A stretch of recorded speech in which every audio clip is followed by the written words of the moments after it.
রাজনৈতিক নেতার পক্ষে আইন তৈরি হয়, মন্ত্রীর পক্ষে, কিন্তু জনগণের আইন নেই।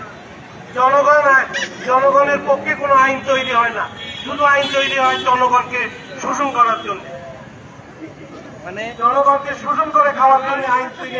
বন্ধুগণ, এখনো সচেতন হন, এই 1500 ছাত্র জীবন যেন বৃথা না যায়, আমরা যেন অন্যায় দুর্নীতির বিরুদ্ধে দাঁড়াতে পারি। এই প্রিপেইড মিটারকে আমরা কিছুদিন থেকেই বর্জন করেছি।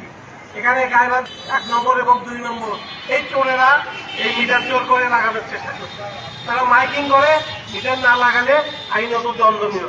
আরে তোমার কি দণ্ডনীয় আছে? তোমার কি দণ্ড দেওয়ার ক্ষমতা আছে? তুমি তো চোর একটা, তুমি কিসের দণ্ডের কথা ভয় দেখাচ্ছ? তারপরে তুমি করতেছ লোকজনকে দিয়ে ভয় দেখাচ্ছ।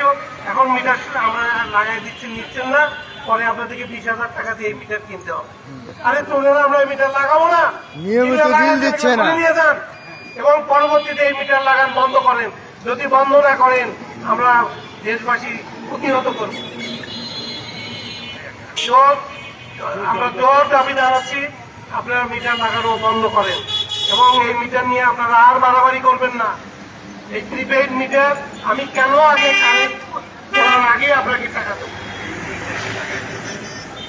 আর আপনারা করেন এই টাকা, আপনারা এই টাকা আমাদের অগ্রিম টাকা নেবেন, নিয়ে আপনারা ইন্টারেস্টটা ভাগাভাগি করেন। আসলে আমরা গরিব সাধারণ জনগণ, আমরা মানব বন্ধন করতে পারি না, মিছিল করতে পারি না। কেন করতে পারি না? আমরা খেটে খাওয়া মানুষ, আমাদের লেবারি না করলে আমাদের 500 টাকা মিস হয়ে যায়, আমাদের সংসার চলে না। আর আপনারা সেই সুযোগে আমাদের মাথায় কাটা ভাঙিয়ে খাচ্ছেন। অতএব এই দুর্নীতি হবে না।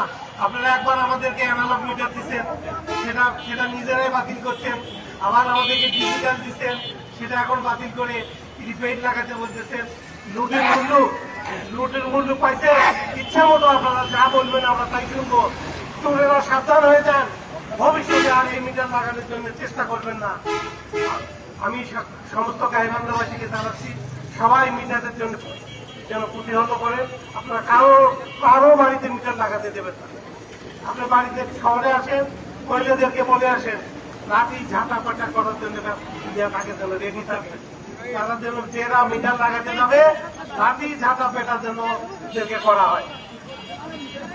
তাই গাইবান্ধাবাসীকে একত্র থাকার জন্য, অন্যায়ের প্রতিবাদ করার জন্য আমি সবাইকে ধন্যবাদ জানিয়ে আজকে বক্তব্য শেষ করছি। খোদা হাফেজ, আসসালামু আলাইকুম।